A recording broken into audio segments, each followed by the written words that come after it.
Hello, everyone. I'm JT Wistersill. I'm Jack Wistersill. And I'm Tom Wistersill. And we're excited to welcome you to another edition of From the Couch! We're excited to be joining you again on the couch, all three of us, for a special NBA edition of Pretenders or Contenders. With the NBA season a little bit over that halfway mark, we thought it would be fun to break down some of these teams that we have right on the verge of, are they true contenders, are they true pretenders? There are a couple of those teams like that. There's a few teams we're not going to mention because for Pretenders, Contenders, we're talking about championship teams like that. So for us, the Mavericks, the Trailblazers, and the Heat, those are the three that just missed the cut that we feel like upset contenders, maybe conference finals, but are they really going to get to the finals? No. Also, we're excluding the Lakers, the Nets, and the Clippers, as we still feel those are the obvious ones. Yes, even the Clippers we feel that way about. So we picked 5 teams, contenders or pretenders. Let's start out with Jack. Jack, do you think the Nuggets are pretenders or contenders? I'm going to have to go contenders here. No, they're a very up and down team. Offensively, one of the top 3 teams in the league. I'd say top 1 a lot of the times. But defensively, they're one of the worst teams in the NBA until they acquired Aaron Gordon. Totally changed his role from the Magic to the Nuggets, lockdown defender. I think they have a real chance to upset even the Clippers, and even though it hurts me to say, even the Lakers if we're not healthy. No, they are pretenders. And here's why, Jack. I think that in order to play in the finals or make the conference finals, your third best player has to be a superstar or have superstar qualities. And I don't think Michael Porter Jr. has those. I think he's their third best player. I don't think he can play at that level yet. So to me, they're still a pretender. Yeah, you actually took my point I was going to talk about. I think they're pretenders. Sure, could they upset maybe even the Lakers and get to the finals? I think there's a chance of that. But then to pull off another upset, I just think that's asking too much of this young team. Incorporating Aaron Gordon after the deadline, I think come playoff time, his lack of shooting could be problematic if he's inconsistent. Also, their bench is made up of some pieces that I'm interested to see how they'll fit together. Specifically, Capenzo and Monte Morris. Both guys need the ball in their hands to really be effective, and I'm curious how they're going to work off each other. I really like this team, but think they're just a little too young at the moment to be considered in that upper echelon of NBA teams as a contender. But let's move off the Nuggets and go on to the Phoenix Suns, who have been surging this season. Do you think the Suns are pretenders or contenders, Jack? Pretender here. I think this team is a wannabe Jazz. They're a team that's never really been there, and they're really trying to get there, but I just don't think they quite have the pieces. And Chris Paul has been there before. But you go through the rest of their lineups, a lot of young guys. Yes, Jay Crowder has, but it's Jay Crowder. Devin Booker, DeAndre Ayton, that's 2 stars that are unproven in the big moments of the playoffs. So I think they're a pretender. I think they're a contender. I think they have 2 superstars, right? We got Booker and Paul. I think DeAndre Ayton is a budding superstar. I think Jay Crowder is a difference maker in the playoffs. I think my hope is that they upset the Clippers in the semifinals of the Western Conference. So to me, I think they're a contender. I'm going to agree. I'm going to put them in the pretenders. I went back and forth on this one, but I'm going to agree with who? I'm going to agree with you. I said they're a contender. I'm going to agree with contender. You said pretender. My bad. Okay, all right. I'm going to agree on all pretender. Right. I would rather be a little early on this team than a day late and $1 short, something you would say at times. And the biggest reason for that is because CP3, the veteran leadership he provides. Devin Booker has arrived for the past few years, and now he's going to get put on that stage. And I'll highlight their bench a little bit more. Dario Saric, just a nice, reliable playoff big, I think. Guys like Javon Carter get after it on the defensive end. Same with Torrey Craig, who's a guy they acquired at the deadline as well. Cameron Payne, if he's cold, you can just pull him out. But if he's hot, he's a great 6th man. And even a guy like Cameron Johnson or Jay Crowder, whichever one of those guys does not start, will play big. And Mikal Bridges this year has been this team's breakout player. I like this team, and maybe I'll be a little early, but like I said, right now they are a contender to me. So let's move off of them, and let's move on to the Eastern Conference. Let's head over to the Milwaukee Bucks. Do you think they are a pretender or contender? I'm going to have to go contender here. They've always come up just short, but this season Giannis has a year. He's won back-to-back MVPs. Everyone's waiting for his time to shine. I think it's now. And I think Drew Holiday, they just signed a big extension. I think he's the piece they've been missing. And I think that type of second or third star they have, plus Chris Middleton, all those guys show up at the right time, and all of a sudden they're taking the Nets to 7 games. Ooh, 7 games, huh? This is the one I struggled with the most, was thinking about this one. And, to me, they're still a pretender. And I think it's because I have never seen Giannis get into the, I'm the man mode. I'm taking this over. I'm the most dominant physical specimen on the planet. There's no one like me. Watch me put this team on my back and do it. Now, I think they have great parts. I think Middleton's great. I think Drew Holiday's fun. I think Portis and DiVincenzo are I think they have great parts. But the alpha dog has to be there. So to me, until I see that, and I just haven't yet. So to me, they're still a pretender. Mm-hmm. I understand what you're saying, but I am going to side with Jack. I feel like they are contenders, and it's all because of the move to Drew Holiday for me. They gave up some depth to get Holiday, but I think that will pay big dividends for them come postseason time when benches shrink and you play these guys and you got a guy who's such an upgrade over Eric Bledsoe and George Hill at that point guard spot when you need it. He's a guy who's played his best ball, one of the best and most versatile defenders in the league, guy who's been able to hit some big time shots. And you mentioned a guy like Portis. I really liked how he's played. How about PJ Tucker coming over from this team? The different roles, the definition of a doing whatever it takes to win kind of player. And I think these last few years, I think this is the year that Giannis is going to finally break out. He's tired of losing. He wants to win. He committed long-term. His future is no longer in limbo in Milwaukee. I'm excited to see this team, and I do consider them to be a contender. But let's move off of them and move on to a team that is our first of the number one seeds. And let's start with the number one seed in the Eastern Conference with the Philadelphia 76ers. Jack, pretender or contender for the Sixers? This team is a pretender. They can scare some teams in the playoffs, but they're not quite there yet. And everyone knows the number one reason. They cannot stay healthy. Joel Embiid's hurt. Ben Simmons might get hurt soon. Who knows? I just would be shocked if this team is fully healthy when the time comes around for them to win their big games. And first round, yes. Second round, maybe. But Eastern Conference Finals, they're not ready to beat the Nets or the Bucks. They don't have the type of players, I believe. Even though they have some great stars, Joel Embiid was in the MVP race before he got injured. They're not quite over the hump yet. I think they're absolutely a contender. And here's the biggest reason why. 2 words. Tobias Harris. Ooh. Okay? And here's why. Okay? I'm back to the alpha dog thing there. You know what? He's got it. Okay? Joel Embiid is great. He has trouble staying healthy. You're absolutely right. That's a big thing to watch there. I used to think that Ben Simmons by now would be an automatic MVP candidate every single year. I was wrong. I'm a miss on that. But they have another guy on their roster now who says, give me the ball. I'll score. I'll be the guy down the stretch. Tobias Harris is the guy. He's going to lead them to the Eastern Conference Finals. I don't know that they're going to beat the Nets, but they're going to be in the Eastern Conference Finals, and we're going to look back and go, man, Tobias Harris is lighting it up, and we're going to like it. We're going to remember tonight. So is this going to be? So you're planning on them being the first NBA team probably ever to be led by their third best player to the Eastern Conference Finals? I'm saying that Joel Embiid, if he's healthy, is going to lead them in scoring, right? Lead them in rebounding, of course. Ben Simmons will do lots of good things. I'm saying when it's crunch time and it's tied, Tobias Harris is going to make the shots. He's the guy. He's elevated his game to be an elite scorer. That's our guy. Is this the first man ever not from Philly to say Tobias Harris is going to be the man? I think so. But I was just thinking we have a great Father's Day gift coming up now, Jack. We know we got the president of the Tobias Harris fan club next to us. But for me, I am going to side with Jack once again. To me, they are a pretender. Injuries is a great point I think you hit on. I'm going to highlight how it's just Ben Simmons, Joel Embiid playing together with playoff defenses. When you're locked in that grudge match for a 7-game series and guys are game planning and trying to figure out ways to stop those two. I think that's when I want to see if those two can play to their best and specifically play together on the offensive end. I think that lack of shooting, especially if Joel Embiid is off from 3, is going to be an issue for them. And I really do like their bench and a lot of things, but we always know in the end it'll come down to your superstars. And these 2 superstars have yet to play their best ball come playoff time. We see most of it in the regular season. So if they can get it done in the playoffs, I think they definitely will. But I'm still skeptical of that. So to me, they stay a pretender. But let's move off of these teams that are potentially great teams to some of the most disappointing teams of the season. Still got one more team. One more. We have we did have one more team. They get forgotten about LeBron. Ask LeBron. That's a good segue there. Come on, we got one more left. We reshuffled our order because we wanted to talk about this team last. Jack did specifically. It's the Utah Jazz and whether or not they're a contender or pretender. So, Jack, what do you think about the Jazz? You know what? I'm sorry to all my Jazz fans. I'm going to say it. This team is a contender. Ooh. I'm messing with y'all. This is a proven team. They're the best shooting team I think I've ever seen in the history of the NBA. I'll say it. They're up there with that Klay Thompson, Steph Curry team.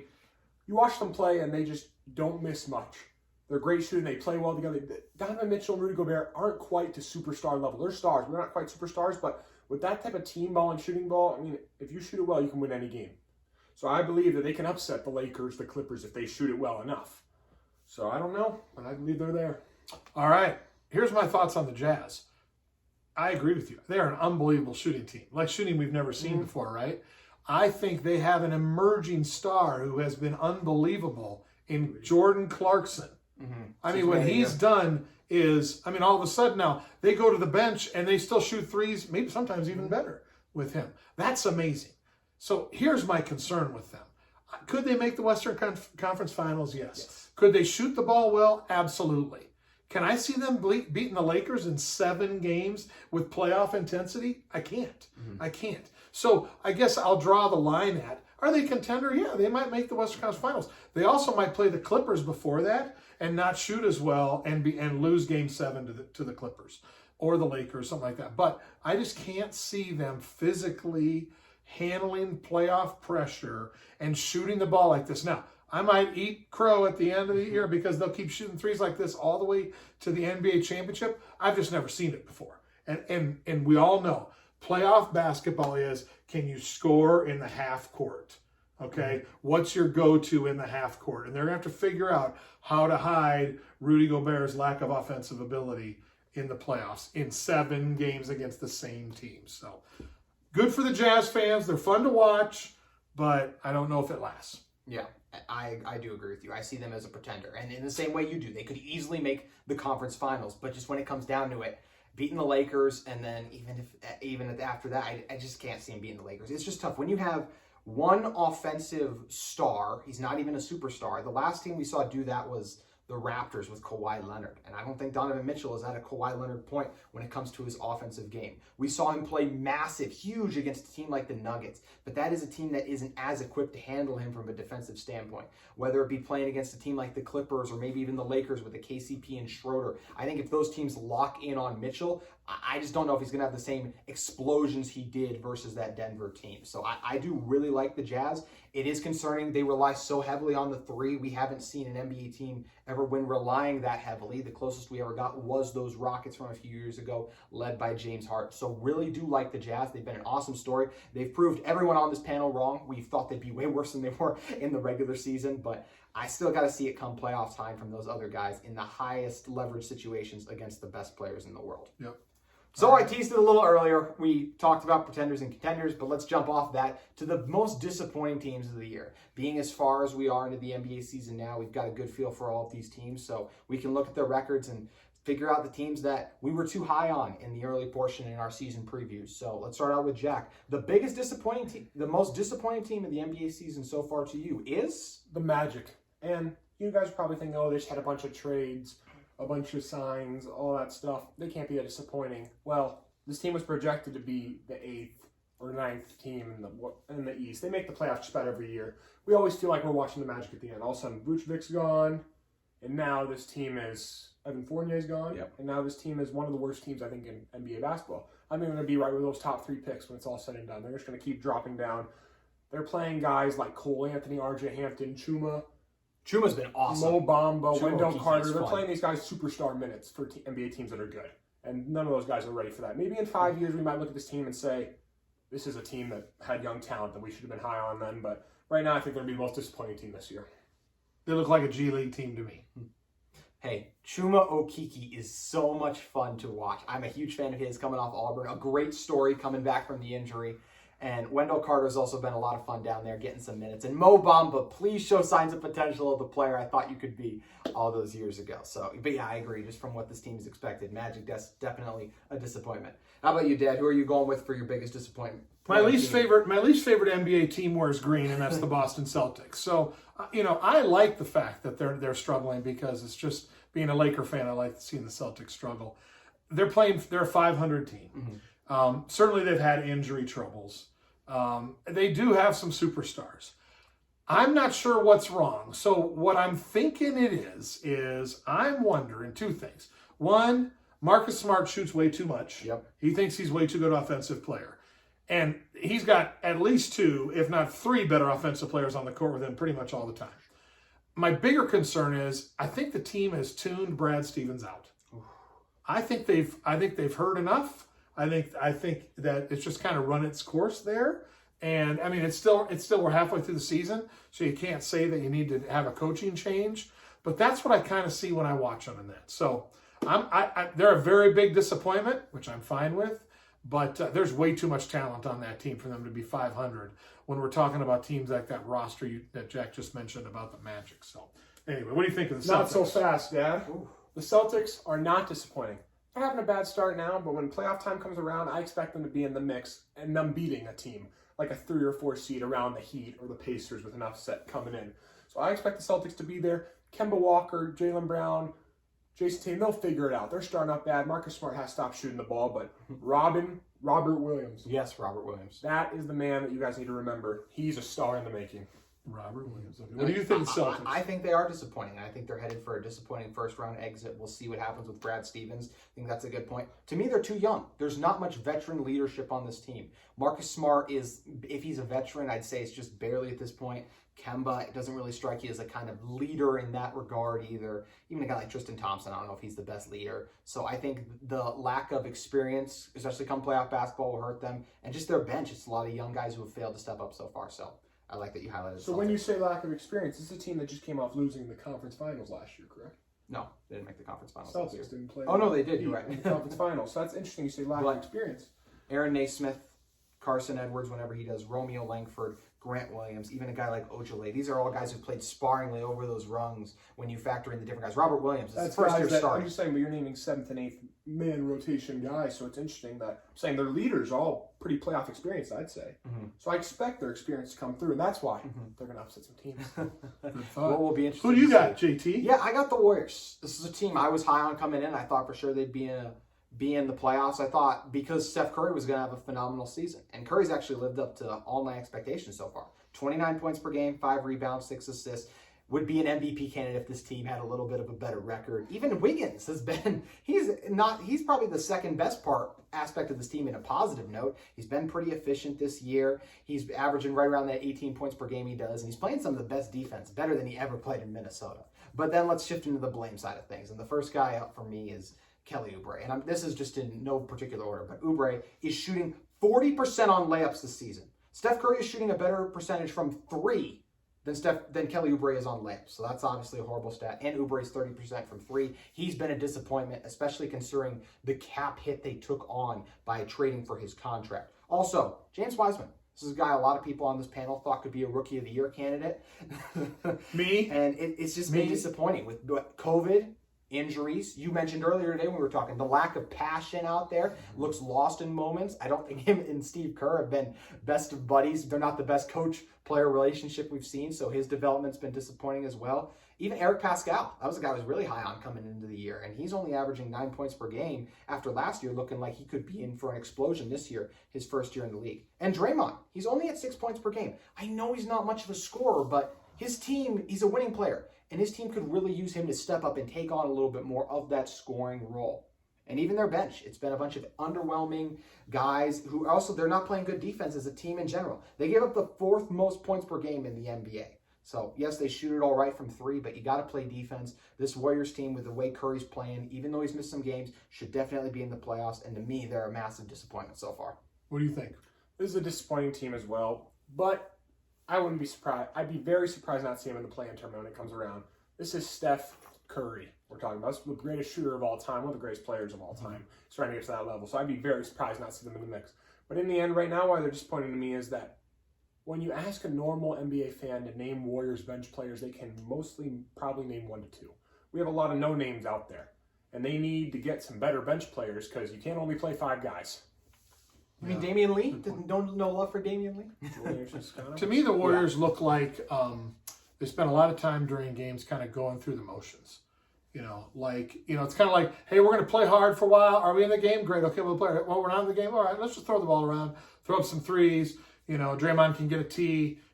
So they don't seem like, they look like we know we're missing parts, so we're just going to play like it. Mm-hmm. Rather than trying to fight through it, become better, get Wiseman going.